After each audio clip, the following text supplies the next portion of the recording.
Hi, Alicia Burns. I've read the Daniel 2020 textbook in its entirety. I really loved this book. It was enlightening and it gave me great insight into how to integrate all of these principles with my faith. It also challenged me greatly, made me think about how much time I really need to take to think through these ethical principles, and even more than I did with this exercise. I can imagine that where I am now is even going to change within the next couple of years as I finish the grad school and all the things that I need to do for our degree. I'm really thankful for the safe space to be able to do that here. I tend to be overly self-critical, so it's good to think through these principles and to even obtain feedback from others close to me. So the process of sanctification throughout my life has brought a lot of heartache, but also a lot of healing. And so I'm thankful that I have a patient and loving God that's guiding me through this process.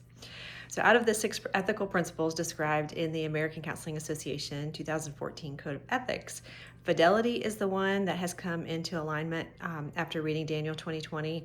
Given the scriptures that were referenced and doing some of my own reading, it was really helpful to surrender to the principle that I'm going to have to remain faithful to my client regardless of their response.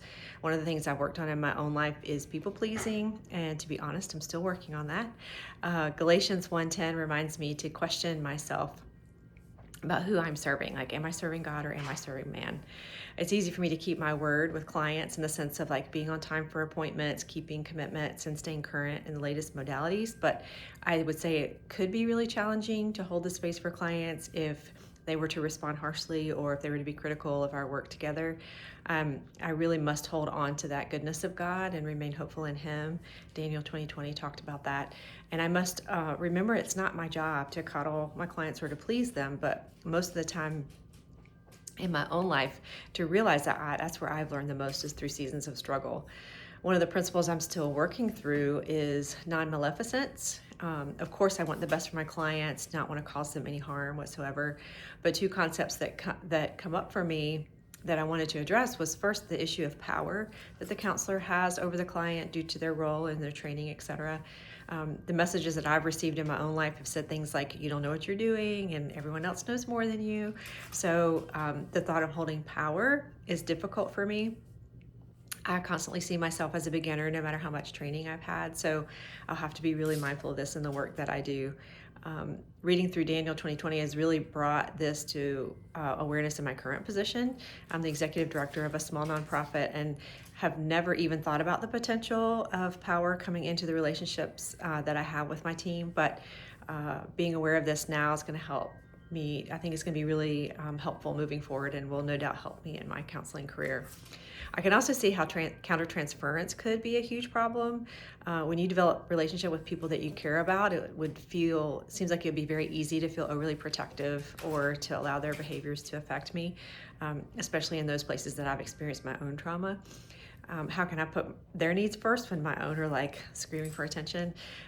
Tishby 2021 indicated that countertransference comes from my own triggers, but that they are brought to the surface by the client.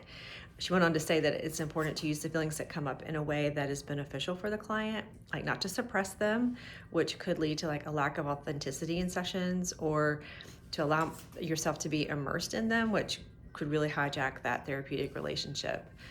There are a few things that I think I would need to counteract this issue. One would be my own counseling, continuing to work through the things that trigger me, and having effective supervision, having a supervisor that would be willing to speak truth and help me to process things when they come up, and learning more about emotional bracketing and healthy boundaries. I'm really interested in that. Rumors 2023 mentioned 5 skills that would be helpful in dealing with transference and countertransference. They were named observation and distancing, differentiation and inventory, resource activation and encouragement, conflict resolution strategies, and target expansion. And basically these skills help make the counselor aware of the triggers and help shift the focus to the client to work through any conflict and then focus towards the future. I think learning about more of these would be really helpful. It's humbling to think about these principles and the impact that they may have in sessions with clients. It's comforting to me to know that God is all about healing and transformation, and helps me to keep it into perspective as I learn how to lean into Him even more, because I'm sure that's exactly what I'm going to be doing as I work with clients in the future. So thank you very much.